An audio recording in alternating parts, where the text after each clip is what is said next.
ആ പാട്ട് കനവ് ട്രീറ്റ് ചെയ്തേക്കുന്ന കണ്ടപ്പോൾ എനിക്ക് തോന്നി സുഹേൽ ഇടയ്ക്കിടയ്ക്ക് ഇങ്ങനെയുള്ള പാട്ടും ചെയ്യണം. അല്ല, അത് കറക്റ്റാണ്. ഇപ്പോൾ പറഞ്ഞത്, ഇപ്പോൾ നമ്മൾ നേരത്തെ സംസാരിച്ച പോലെ എനിക്കതിൻ്റെ എൻ്റെ ഒരു വീക്ക് ഏരിയ ആണത്. അപ്പം നമ്മളത് പ്രാക്ടീസ് ചെയ്താണല്ലോ ഇത് തെളിയുക എന്നുള്ളത്.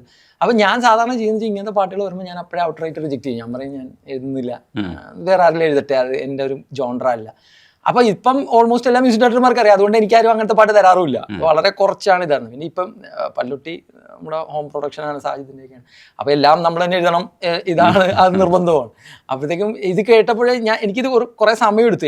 എസ്പെഷ്യലി എനിക്ക് യൂസ് ചെയ്ത അല്ലെ ആവർത്തിച്ച് മറ്റു പാട്ടുകളിൽ വരുന്ന വാക്കുകൾ വെക്കുന്നത് എനിക്ക് ഭയങ്കര മടിയുള്ള ഒരു കാര്യം. എനിക്ക് എന്തെങ്കിലും നമുക്ക് ചെയ്യാൻ പറ്റുന്ന ഒരു പുതിയ വാക്ക് കൊണ്ടുവരിക, പുതിയൊരു ഐഡിയ വെക്കുക, പുതിയൊരു തോട്ട് പ്രോസസ്സ് അതിനകത്ത് അവതരിപ്പിക്കാൻ കഴിഞ്ഞാൽ അതെനിക്ക് ഭയങ്കര സന്തോഷമാണ്. ഈവൻ ദോ ആ പാട്ട് ഹിറ്റൊന്നും ആയില്ലെങ്കിൽ കൂടെയും ഞാൻ ഷോർട്ട് ഫിലിംസിന് വേണ്ടി വർക്ക് ചെയ്യാറുണ്ട്. ഇൻഡിപെൻഡൻറ്റ് ചെറിയ അങ്ങനെയൊന്നും അധികം നോട്ടീസ് ചെയ്യപ്പെടാത്ത പാട്ടുകൾ ഞാൻ എഴുതും. പക്ഷേ ആസ് ലോങ് ആസ് എനിക്ക് അതിൻ്റെ ഒരു സ്പേസ് കിട്ടിയാൽ എൻ്റെ ഒരു ക്രിയേറ്റീവ് സാധനം കാണിക്കാനുള്ള ഒരു സന്തോഷമുണ്ട്. അപ്പോൾ പക്ഷേ ഇപ്പോൾ രജനീഷ് ഭായി പറഞ്ഞാൽ കറക്റ്റാണ്. ഇത് നമ്മൾ ഇങ്ങനത്തെ ഒരു ഇൻഡസ്ട്രിയും കൂടെ ആണല്ലോ. അതെ, അപ്പോൾ അതിന് സർവ് ചെയ്യുക എന്നുള്ളതാണ്. ഇപ്പോൾ നമ്മൾ പ്ലേ ബാക്ക് സിംഗിങ് എന്നൊക്കെ പറയുന്ന പോലെ നമുക്ക് വളരെ സേ കുറവാണ്. നമ്മൾ ആ പടത്തിന് വേണ്ടി, ആ ക്യാരക്ടർക്ക് വേണ്ടി നമ്മൾ വേറൊരാളായി മാറിക്കൊണ്ട് എഴുതുക എന്നുള്ളതാണ്. അതാണ് അതിൻ്റെ അകത്ത് ഈ ലിറിക്സ് കവിതയിൽ നിന്ന് വിഭിന്നമാകുന്നതും അതുകൊണ്ട് തന്നെയാണ്. നമ്മുടെ ഐഡന്റിറ്റിയേക്കാൾ ഉപരി കഥാപാത്രത്തിന്റെ ഐഡന്റിറ്റി കൂടുതൽ യോജിച്ച് പറയുക. നമ്മൾ തന്നെ സംസാരിക്കുമ്പോൾ പറയണ്ടായിരുന്നു ഈ നിലാവും കിനാവും ഒക്കെ എഴുതുന്ന കാലം കഴിഞ്ഞു എന്ന് പറയുന്നത്. പക്ഷെ ചില സമയത്ത് അതാണ് ഞാൻ ഓർക്കുന്നത്. ഈ ആസ് എൻ ഇമേജറി നമുക്കതിനെ എങ്ങനെ ഉപയോഗിക്കാൻ പറ്റും എന്നുള്ളതാണ്. ഇപ്പം നിലാവ് എക്സിസ്റ്റ് ചെയ്തു, മനുഷ്യനുള്ള കാലത്തോളം നിലാവ് ഉണ്ടാവും. അപ്പം അതിനെ എങ്ങനെ തേങ്ങാപ്പൂളായിട്ട് ഭാസ്കരൻ മാഷ് കാണുന്നതുപോലെ, ഒരു പെൺകുട്ടിയുടെ മുഖമായിട്ട് കവികൾ കാണുന്നത് പോലെ, പ്രത്യാശയുടെ ചിഹ്നമായിട്ട് കാണുന്നത് പോലെ തന്നെ. അപ്പം ഞാൻ ഒരു പാൽത്തൂജാൻ പറഞ്ഞ സിനിമയ്ക്ക് അമ്പിളിരാവും മങ്ങണവാവും മാറി മാറി മാറി മറിയണ തൊട്ട്, അപ്പൊ എനിക്കതൊരു ടോസ് ഇട്ട ഒരു കോയിൻ പോലെ തോന്നി. മേളിൽ പോയിട്ട് അതിങ്ങനെ മാറി മാറി ഇടക്ക് ചെറുതാവും വലുതാവും അങ്ങനെ മാറി മറിഞ്ഞുകൊണ്ടിരിക്കുന്ന. അപ്പൊ എനിക്ക് ടോസിങ് എന്ന് പറയുന്ന ഒരു ക്രിക്കറ്റിന്റെ ഒരു എലമെന്റ് പെട്ടെന്ന് അതിലേക്ക് തോന്നും. അപ്പം ഇങ്ങനെ മാറാം, നമുക്ക് ഈ നിലാവിനെ തന്നെ അങ്ങനെ കൊണ്ടുപോവാം. ഇപ്പൊ ഇരുളിൽ പൊതിഞ്ഞ നിലാവ് കണ്ട് എന്ന് ഞാൻ തന്നെ ഹിജാബി എന്ന് പറയുന്ന പാട്ടിലെഴുതി. അപ്പം അങ്ങനെയൊക്കെ നമുക്ക് ഉപയോഗിക്കാം. പക്ഷെ ഇങ്ങനെയാണ് അതിനെ ക്രാക്ക് ചെയ്യുക എന്നുള്ളതാണ്. ഈ സ്ഥിരം പരിപാടിയിൽ നിന്നൊന്ന് മാറി ചിന്തയെങ്കിലും പുതുമ കൊണ്ടുവരാം. വാക്ക് ചിലപ്പോൾ പഴയതായിരിക്കാം, പക്ഷെ ചിന്തയെങ്കിലും നമുക്ക് പുതുമ കൊണ്ടുവരാം. ഈ 4-ാം തരം ക്ലാസ് കഴിഞ്ഞ് 4 മണി ബാങ്ക് കഴിഞ്ഞെന്ന് പറയുമ്പോൾ എനിക്ക് ആ ജാതിക്ക തോട്ടം ഇല്ലേ, അതിൻ്റെ ഒരു സിംപ്ലിസിറ്റിയാണ്. അന്ന് യഥാർത്ഥത്തിൽ ആ ഒരു വിഷ്വലൈസേഷനെ നമ്മൾ ഭയങ്കരമായിട്ട് ഏറ്റെടുത്തത് പുതിയ കാലഘട്ടമാണ് ഏറ്റെടുക്കുന്നത്. പക്ഷേ അത് ഏറ്റെടുത്തതിന് അതിൻ്റെ ഒരു സിംപ്ലിസിറ്റി ഉണ്ട്. ഈ വരികളിലും പല്ലൊട്ടിയിലെ ഈ വരികളിലും ഒരു സിംപ്ലിസിറ്റി ഉണ്ട്. കഥ നന്നായിട്ട് പറയുന്നുണ്ട്, മുല്ലപ്പൂ വിതറുന്നുണ്ട്. അപ്പോൾ നമുക്ക് വിഷ്വലൈസേഷൻ ഒരു പവർ ഉണ്ട്. അത് ഭയങ്കര ഒരു ഭാഗ്യവും കൂടിയാണ്. അത്തരം വിഷ്വൽസ് നമുക്ക് ആ സമയത്ത് കിട്ടുക എന്ന് പറയുന്നത്. അയ്യോ, അതാണ് ഇതൊരു ടീം വർക്ക് ആണല്ലോ. ഇത് ഒന്നാമത്തെ കാര്യം, നമ്മളിത് എഴുതിയാൽ മാത്രം പോരാ, മ്യൂസിക് ഡയറക്ടർക്ക് ഇഷ്ടപ്പെടണം, അവരുമായിട്ട് അത് നല്ലൊരു ടോണിലേക്ക് വരണം, പിന്നെ അത് ഡയറക്ടറെ കൺവിൻസ് ചെയ്യണം, പിന്നെ പ്രൊഡക്ഷൻ സൈഡിൽ നിന്ന് അത് ഷൂട്ട് ചെയ്യണമെങ്കിൽ അതിനുള്ള കോസ്റ്റ്യൂം മറ്റു കാര്യങ്ങളും വേറെ ഉണ്ടല്ലോ. അപ്പോൾ അതിൻ്റെ ഇതാവണം. ഇതെല്ലാം കഴിഞ്ഞ് അത് നല്ലൊരു പാട്ടുകാരനെ കണ്ടെത്തി, നല്ല പ്രോഗ്രാമിംഗ് സൈഡിൽ വന്ന്, നല്ലൊരു ലേബലിൽ വന്ന്, ആ ലേബൽ അതിൻ്റെ അവരുടെ നല്ലൊരു യൂട്യൂബ് ചാനലിലിട്ട് അത് മാക്സിമം റീച്ച് കൊടുത്ത്, ഇത്രയും പ്രോസസ്സിലാണ് ഇത് ഹിറ്റ് ആവുക. അപ്പോൾ ഇതൊരു ഗ്രൂപ്പ് എഫേർട്ട് ആണല്ലോ. ഭയങ്കരമായിട്ട് ഒരുപാട് ഫാക്ടേഴ്സ് ഒരു പാട്ട് ഹിറ്റാകാൻ. ഇപ്പോൾ പണ്ട് നമ്മൾ FM ഇല്ല, റേഡിയോ മാത്രമേ ഉള്ളൂ, അല്ലെങ്കിൽ കാസറ്റ് എന്ന് പറയുന്ന സ്ഥലത്ത് മാത്രമേ നമ്മൾ കേൾക്കുന്നുള്ളൂ.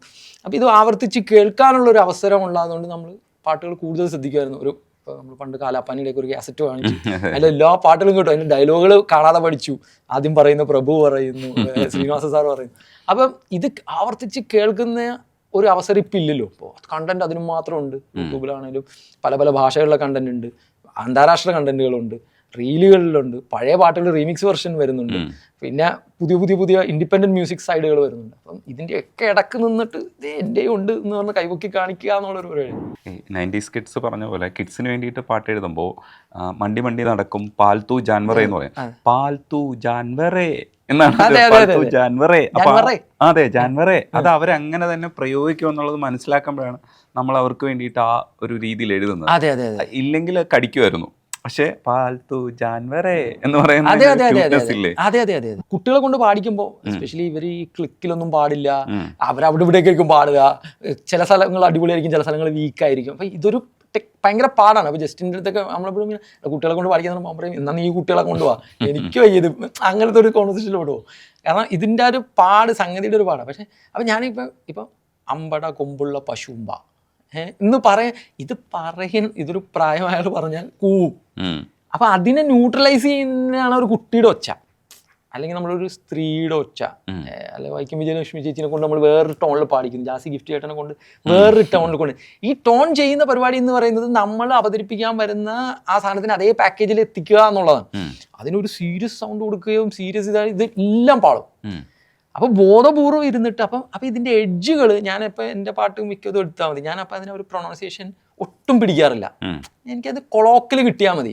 എനിക്ക് വാക്കുകളിൽ അങ്ങനെ നിർത്തിച്ച് ആ എൻഡിൽ അങ്ങനെ പറച്ചിൽ പോലെ നമ്മൾ എവറി ഡേ കോൺവെർസേഷൻ പോലെ അധികം പോളിഷ് ചെയ്യാതെ ആ തുമ്പെല്ലാം ഇങ്ങനെ എന്നൊക്കെ കിടന്നോട്ടെ, മനസ്സിലായി, അങ്ങനെ തന്നെ പറഞ്ഞു പൊയ്ക്കോട്ടെ. ഇപ്പം ബഡ്ഡി മോട്ടർ ഗഡിയിലെ അങ്ങനെ തന്നെ കിടന്നോട്ടെ, ഗഡിയിലെ അല്ല റൈഡ് ചെയ്തില്ലേ റൈഡിയില്ലേ, അത് മതി. കാരണം ഞാൻ ഇപ്പം ടെക്സ്റ്റിങ്, ഇപ്പം നമ്മൾ ടെക്സ്റ്റിങ് EVD എന്നിട്ട് നമുക്ക് എവിടെയാ എന്നാണ് നമ്മൾ വായിക്കുന്നത്. അതിന് ഒരു എവിടെയാണെന്നായിട്ട് ഒരു ബന്ധവുമില്ല. പക്ഷേ ആ രണ്ട് അപ്പം നമ്മൾ എങ്ങനെയോ കുറച്ചൊരു റിവല്യൂഷൻ സംഭവിച്ചു, നമ്മുടെ ഭാഷയ്ക്ക് ഒരു റിവല്യൂഷൻ സംഭവിച്ചു. നമ്മളിനി പഴയ പോലെ പരത്തി പറയണ്ട, അറ്റവും മൂലയൊക്കെ പറഞ്ഞു കൊടുത്താൽ ആളുകൾക്ക് മനസ്സിലാവും. ഒരു സിനിമ ഡയലോഗ് പറഞ്ഞു കൊടുത്താൽ ആളുകൾക്ക് മനസ്സിലാവും ഇതാണ് കോണ്ടെക്സ്റ്റ് എന്ന്. എല്ലാത്തിനും അതിൻ്റെതായ സമയമുണ്ട് ദാസ എന്ന് പറയുമ്പോൾ തന്നെ ഇതിൻ്റെ കോണ്ടെക്സ്റ്റ് മൊത്തത്തിൽ അങ്ങ് വരും, വേറെ ഒന്നും നമ്മൾ പറയേണ്ട കാര്യമില്ല. അപ്പോൾ സിനിമ ഡയലോഗുകളാട്ടെ, റീലുകളുടെ ഡയലോഗുകളാട്ടെ, ഭാഷ മാറി. ഫാസ്റ്റ് ആയിട്ട് നമ്മൾ പറയുമ്പോൾ ഫാസ്റ്റ് ആയിട്ട് അത് മലയാളം വാക്കായി. പക്ഷെ എനിക്കത് ഭയങ്കര ഇഷ്ടമാണ്, എനിക്ക് അങ്ങനെ വരണം എന്നാണ്. ഭാഷയുടെ വളർച്ച അങ്ങനെയാണ്. നമ്മൾ ഈ ശുദ്ധവാദം പിടിക്കുമ്പോൾ ഒരു പ്രശ്നം അതാണ്. ഇതിന് ഇപ്പം നമ്മൾ ഉപയോഗിക്കുന്ന പോർച്ചുഗീസ് വാക്കുകളാകട്ടെ, ഡച്ച് വാക്കുകൾ, ഇംഗ്ലീഷ് വാക്കുകൾ, അറബി, പേർഷ്യൻ, സാൻസ്ക്രിറ്റ് എല്ലാം പുറത്തെ ഭാഷകൾ എടുത്തിട്ട് നമ്മൾ മലയാളത്തിനെ വേറൊരു രീതിയിലാക്കാം.